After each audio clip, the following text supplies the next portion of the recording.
Hello guys, स्वागत है आपका पीआर साइफाई चैनल में। तो we have started a series on the gravitation chapter for class 10th for the Maharashtra board. तो अभी तक हमने gravitation, then Kepler's law, uniform circular motion, centripetal force, then the value of g. तो हमने अभी तक ये सारे कंसेप्ट कवर कर लिए हैं। And coming toward the next point which is nothing but the variation in value of g. तो जैसा कि हमने लास्ट लेक्चर में देखा था, G, the formula for the gravitational acceleration, the formula for the gravitational acceleration is G is equal to capital GM upon R square। तो यहाँ पे कैपिटल G मतलब क्या होता है? Universal gravitational constant. Capital M मतलब क्या होता है? Mass of earth. Small r मतलब क्या होता है? या स्मॉल r या फिर कभी कभी कैपिटल R भी यूज करते हैं, रेडियस ऑफ द अर्थ। तो G की वैल्यू क्या होती है? 6.67 इंटू 10⁻11 न्यूटन मीटर स्क्वायर पर किलोग्राम स्क्वायर। ये होती है आपकी जी की वैल्यू। देन आपके पास होता है capital M which is nothing but the मास।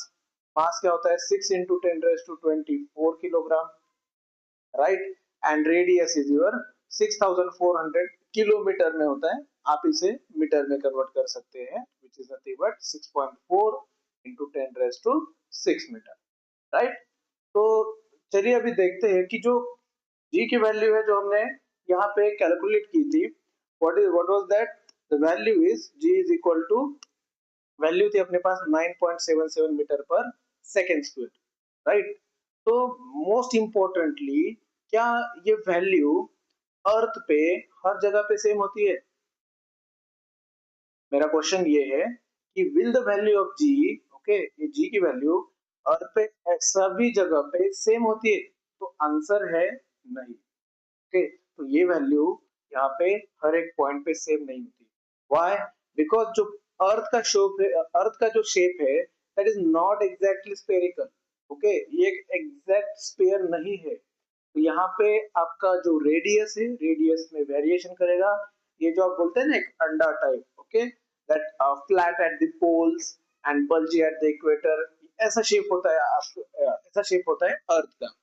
तो जो अगर आपका अर्थ है, अर्थ का अगर शेप यूनिफॉर्म स्फीयर नहीं है, तो जी की वैल्यू भी आपकी ये सेम नहीं रहेगी एट ईच पॉइंट, राइट। तो यहाँ पे ये एक इंपॉर्टेंट पॉइंट है फ्रॉम दिस चैप्टर कि variation in value of ji. Okay, तो क्या है सभी देखते हैं कि variation in value of g. तो इसमें हमें 3 पॉइंट्स कवर करने हैं। Number 1, change along the surface of the earth. Number 2, change with the width. And number 3, change with the depth. तो आप सबसे पहले ये देखिए कि मैंने यहाँ पे कोई भी ऐसा 3D एनिमेशन वगैरह यूज नहीं किया है। सिंपल कंसेप्ट आपको समझाऊंगा, okay, and will not waste our time, क्योंकि अभी बोर्ड्स एग्जाम है पास में। तो first point, change along the surface of the earth, right. तो अर्थ के सरफेस पे अगर आप देखोगे तो वैल्यू हर जगह पे सेम नहीं होगी। जैसा कि मैंने बताया आपको कि जो अर्थ होती है पोल्स पे, ओके, पोल्स पे कैसा होता है? अर्थ जो होता है वो फ्लैट होता है। एंड जो इक्वेटर्स होता है, इक्वेटर पे जो अर्थ होता है थोड़ा सा बल्जी होता है, राइट। अगर आप देखोगे तो सिंपली बाय ऑब्जर्वेशन भी मुझे ये पता चलता है कि यहाँ पे जो आर है वो थोड़ा सा बड़ा है, यहाँ पे जो आर है वो छोटा है as compare to equator, right. तो आप एक बात बताओ कि फॉर्मूला क्या होता है मेरे पास? G is equal to M upon are square. तो जो रेडियस है, gravitational acceleration is inversely proportional to the radius of the square. Most important point कि अगर आप देखोगे, क्योंकि यूनिवर्सल ग्रेविटेशनल कांस्टेंट ये तो कांस्टेंट टर्म है, ये चेंज नहीं होगा। मास ऑफ द अर्थ भी चेंज नहीं होगा, लेकिन radius of the earth, okay, ये चेंज नहीं होता है लेकिन सेम नहीं है। तो क्योंकि अगर आप देखोगे पोल्स पे अर्थ फ्लैट है, इसके कारण रेडियस यहाँ पे कम है। इक्वेटर पे अर्थ बल्जी है, तो यहाँ पे रेडियस ज्यादा है, राइट। तो value of g at poles कितना होता है? 9 पॉइंट, पोल्स पे जो वैल्यू होता है जी का, जैसे यहाँ पे 9.832 मीटर पर सेकेंड स्क्वायर। एंड जो इक्वेटर होता है, इक्वेटर पे अर्थ का वैल्यू होता है 9.78 मीटर पर सेकेंड स्क्वायर। क्योंकि ये जो ग्रेविटेशनल एक्सेलरेशन है, ग्रेविटेशनल एक्सेलरेशन रेडियस से इनवर्सली प्रोपोर्शनल होता है। तो अगर आपका रेडियस ज्यादा है तो ऑब्वियसली ग्रेविटेशनल एक्सेलरेशन की वैल्यू कम रहेगी, एंड अगर रेडियस कम है तो ग्रेविटेशनल एक्सेलरेशन की वैल्यू ज्यादा रहेगी। तो ये है आपका first point, variation in value of जी, कि जो कि जी की वैल्यू चेंज होना along the surface. Then along the height, right. तो अगर आप देखोगे as we go about the earth surface, value of are means radius of earth increases, right. ये तो सबको पता है। अर्थ का जो रेडियस है 6400 किलोमीटर है, लेकिन अगर कोई एरोप्लेन है कंसिडर कर लो, एरोप्लेन जो है अर्थ के सरफेस से 10 किलोमीटर हाइट पे, राइट। अर्थ के सरफेस से कितना है अभी वो 10 kilometre above the surface of earth, right. तो उसके लिए जो अर्थ का सरफेस है वो ना कि 6400 किलोमीटर रहेगा, वो रहेगा आपका 6410 किलोमीटर। तो ऑब्वियसली यहाँ पे अगर आप देखोगे तो बस 10 किलोमीटर का जो डिस्टेंस है, बस 10 kilometre is not a small distance, but with comparison with 6000 ये स्मॉल डिस्टेंस ही होगा, राइट। तो 6400 sorry 6400 kilometre is the radius of the, तो 6400 के कंपैरिजन में 10 is the small value, right. तो उसके लिए जी में ज्यादा कुछ बदलाव नहीं आएगा। लेकिन what about the satellite, okay. जो सैटेलाइट होते हैं, सैटेलाइट आपके डायरेक्टली अर्थ के बाहर होते हैं, रेडियस के आउट ऑफ रेडियस, मतलब एक ग्रेविटेशनल फील्ड होता है, वहां पे ये सैटेलाइट होते हैं। तो व्हाट अबाउट देम, उनके लिए तो डिस्टेंस ज्यादा होता है, राइट। तो यहाँ पे अगर आप ये टेबल देखोगे, सेम ये जो टेबल है मैंने क्लास 10 के महाराष्ट्र स्टेट बोर्ड के बुक से लिया है। तो सबसे पहला सरफेस ऑफ द अर्थ, यहाँ पे तो हाइट 0 रहेगी, ऑब्वियसली जो जी की वैल्यू रहेगी 9.8 मीटर पर सेकंड स्क्वायर। माउंट एवरेस्ट मतलब वो 8.8 किलोमीटर उसका हाइट है, तो यहाँ पर भी वैल्यू सेम रहेगी, बिकॉज ये this is not a major variation. Okay, maximum height reached by man made balloon, okay. तो यहाँ पे जो हाइट होता है, मैक्सिमम हाइट हमने अचीव किया 36.6, तो ये थोड़ा सा ज्यादा डिस्टेंस है, तो यहाँ पे वैल्यू होती है 9.77। देन वेदर सैटेलाइट के लिए अभी ऑब्वियसली वेदर सैटेलाइट आपकी 400 किलोमीटर पे, जो आपको फ्यूचर में आने वाले जैसे कि सॉरी रेन वगैरह वो बाकी सब कुछ चीजें बताते हैं, तो वो होता है आपका 400 किलोमीटर डिस्टेंस। तो वहां पे जी की वैल्यू रहेगी आपकी 8.7 मीटर पर second square. Height of the communication satellite is far greater than, like if you see, या हाइट जो होती है वो अराउंड 35,700 किलोमीटर होती है। तो this is a very large distance, right, as compare to the earth radius also. तो यहाँ पे जी की वैल्यू होती है 0.225 मीटर पर सेकेंड स्क्वायर। तो ये हमने देख लिया when we changes the width, g की वैल्यू कैसे चेंज होती है। पहले हमने देखा था change along the surface of the अर्थ, कि अभी सरफेस पे जैसे पोल पे एंड इक्वेटर पे कैसे वेरिएशन होता है जी का। देन हमने देख लिया चेंज विद द हाइट, तो जैसे हाइट चेंज होगा, कम ज्यादा होगा, उसके अकॉर्डिंग जी की वैल्यू कैसे चेंज होगी। Now the last point is nothing but change with the depth, okay. मतलब ये पता है हमें कि if this is the earth, but when we dig down inside the earth, right, for example अगर ये फ्लैट अपना अगर सरफेस है, तो यहाँ पे जैसे हम डिगिंग करते हैं, राइट, तो when we dig down the earth, तो वहां पे जी की वैल्यू कैसे वेरी करती है। तो value of g also changes if we go inside the earth, value of g decreases as we go deep inside the earth, okay. तो अपना फॉर्मूला सेम रहेगा, g is equal to gm upon r square, right? So r is the radius of the earth. So if we are digging inside the earth, तो obviously ये जो radius है, radius is decreasing, and if radius is decreasing then what will happen, जो gravitational acceleration की value है ये आपकी value increase होगी, ओके। तो ये पॉइंट इंपॉर्टेंट है बेटा बेटा आपका, कि ये जो वेरिएशन इन वैल्यू ऑफ जी है, ये आपको क्वेश्चन 3 मार्क के लिए आने के चांसेस हैं, एंड इससे पहले भी आ चुका है, ठीक है। तो यहाँ पे आपको ये तीनों पॉइंट एक्सप्लिसिटली मेंशन करना इंपॉर्टेंट है। जैसे कि फर्स्ट वन, वो जो पर्टिकुलर वैल्यू ऑफ जी है कैसे चेंज होता है along the surface of the earth, then along the height कैसे चेंज होता है, अलोंग द डेप्थ कैसे चेंज होता है। जैसे हमने सरफेस के लिए देख लिया, एज पोल्स पे जो अर्थ होता है वो फ्लैट होता है, तो आर की वैल्यू कम रहेगी, एंड आर की वैल्यू जैसे ही कम होगी तो जी की वैल्यू बढ़ेगी। इक्वेटर पे अर्थ बल्जी होने के कारण यहाँ पे आर की वैल्यू ज्यादा होती है, आर की वैल्यू ज्यादा होगी मतलब ऑब्वियसली जी की वैल्यू कैसे होगी, कम होगी, बिकॉज ये इनवर्सली प्रोपोर्शनल है बेटा।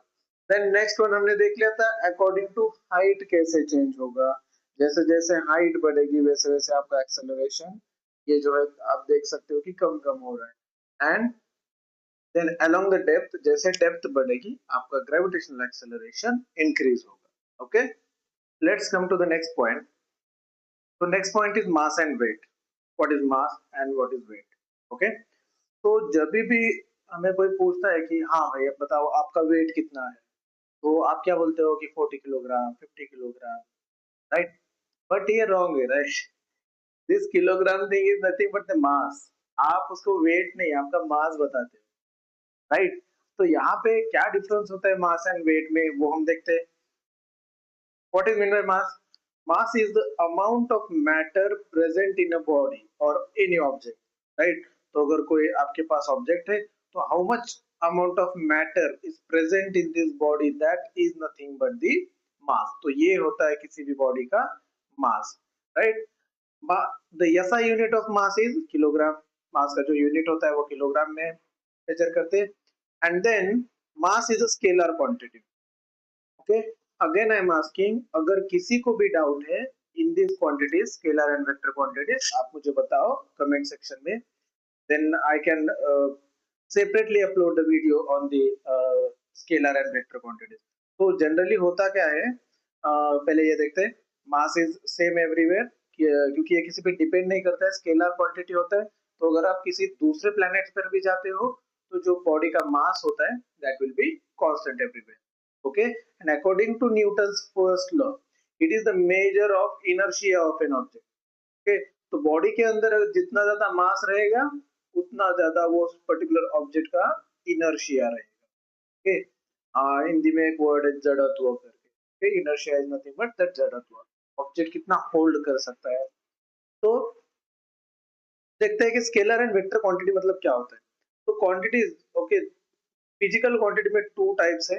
एक होता है आपका scalar quantity, right? First one is your scalar quantity and the second one is your vector quantity. तो स्केलर क्वांटिटी मतलब क्या होता है, अगर किसी क्वांटिटी को with the help of magnitude only हम अगर फुल्ली एक्सप्रेस कर सकते हैं, that is nothing but the scalar quantity. And अगर किसी क्वांटिटी को मुझे फुल्ली एक्सप्रेस करना है तो magnitude as well as direction, magnitude as well as direction अगर दोनों नेसेसरी है, then it is meaning that that type of quantity is nothing but the vector quantity। Okay, magnitude यानी कि मैग्नीट्यूड यानी एक पर्टिकुलर वैल्यू होना, right? Mass is 20 kilogram, that 20 is nothing but the magnitude. Okay, तो अगर किसी quantity को express करने के लिए मैग्नीट्यूड सफिशिएंट है, then that types of quantities are scalar quantity. And अगर किसी क्वांटिटी को एक्सप्रेस करने के लिए मैग्नीट्यूड एज वेल एज अगर डायरेक्शन भी चाहिए, then that type of quantity is nothing but the vector quantity. Okay, so हमने देख लिया मास अभी। What is mass? Mass is the amount of matter present in object. Then ऐसा unit of mass is kilogram होता है। Which type of quantity it is? Scalar quantity. And जो वैल्यू होती है स्केलर क्वांटिटी होने के कारण जो मास का वैल्यू होता है that will be same everywhere, even if you change the planet as well. Okay, आप कभी जाओगे नहीं, आई होप कि जाओ कोई ना कोई, लेकिन स्टिल जो आपका मास रहेगा that will be same everywhere. Now, next point is weight. Okay, what is meant by weight? The weight of an object is defined as the force with which the earth attracts the object। Okay, मतलब ये एक type का force होता है। आप simply बोल सकते हो gravitational force as well. Okay, gravitational force मतलब जो अर्थ होता है कितना ग्रेविटेशनल फोर्स एक्सर्ट करता है ऑब्जेक्ट पे, that is nothing but the weight. And formula क्या होता है इसका? F is equal to m into g। And as you know g is your gravitational acceleration। तो ग्रेविटेशनल एक्सेलरेशन के लिए अपने पास एक और formula g is equal to gm upon r square। ये गुड मॉर्निंग वाला gm नहीं है, जैसा कि मैंने पहले भी बताया। Capital G is nothing but the universal gravitational constant, capital M is the mass of the earth and r is the radius of the earth। तो अभी वेट मतलब क्या है? जो ऑब्जेक्ट पे ग्रेविटेशनल फोर्स एक्सर्ट होता है that is nothing but the weight. Now what is the unit of the weight? SI unit is newton. देन weight being a force it is a vector quantity क्योंकि all type of forces are vector quantity, right? And its direction is towards the center of the earth. आप और एक बात बताओ, ये centre towards the centre of the circle या फिर towards the centre of the अर्थ, ये कौन से टाइप का फोर्स का एग्जांपल है बेटा? ये किसका डायरेक्शन रहेगा आपका, बताओ मुझे। Yes, centripetal force, right. Centripetal force को हम बोलते हैं ना centre seeking force, correct. Now जो वेट होता है आपका, weight changes from place to place. ये कैसे चेंज करता है बेटा? क्योंकि अगर आप देखोगे W is equal to formula क्या होता है अपने पास, m इंटू जी। ओके, मास तो सेम होता है हर एक ऑब्जेक्ट का, चाहे आप वो अर्थ पे चेक करो, मून पे चेक करो, so mass will be same everywhere. But what about g? जैसा कि हमने पहले देखा था कि जी का फॉर्मूला होता है g is equal to gm upon are square, right. तो ये जो inversely proportional to r square होता है। तो अगर आप देखोगे पोल पे अर्थ क्या होती है, अर्थ होती है फ्लैट पोल पे, राइट। तो ऑब्वियसली रेडियस की वैल्यू यहाँ पे थोड़ी सी कम होती है, तो जी की वैल्यू यहाँ पे ज्यादा रहेगी। देन इक्वेटर पे हमने देखा था, राइट, इक्वेटर पे अर्थ कैसा होता है आपका, बल्जी। तो इक्वेटर पे अर्थ बल्जी होने के कारण यहाँ पे रेडियस ज्यादा होती है, तो ऑब्वियसली जी की वैल्यू यहाँ पे कैसी होती है, कम। तो आप एक बात बताओ, किसी फॉर्मूला में अगर एक वैल्यू आपकी चेंज होती है, ओके, जी की वैल्यू चेंज होती है, पोल पे अलग है, इक्वेटर पे अलग है, अगर डिस्टेंस चेंज होगा तो जी की वैल्यू वहां पे वेरी करेगी। तो बात बताओ कि जी अगर चेंज होगा तो उसके अकॉर्डिंग क्या चेंज होगा, आपका डब्ल्यू भी चेंज होगा। That is why weight of an object changes from place to place, right. तो अभी हमने ये दोनों पॉइंट्स कवर कर लिए। which are those? First one is your mass and the second one is your weight. तो अभी डिफरेंस देखते हैं, ठीक है, क्या क्या डिफरेंस होता है इनका। फर्स्ट ऑफ ऑल, मास क्या है आपका, पहले ये तो अनवांटेड चीजें मैं हटा देता हूँ, okay, so that will have a clear view. First of all, what is mass? Mass is nothing but the amount of matter present in a body. Then what is weight? Weight is the force with which the earth weight is the force with which the earth attracts the object. First point हो गया अपना। What is second point? What is the unit of mass? Unit of mass is kilogram. Unit of weight is, where it is, Newton. Then third one, mass is which type of quantity? Scalar. And weight is your vector quantity. Then next one, mass is same everywhere. And your weight, what is the weight? Weight changes from place to place.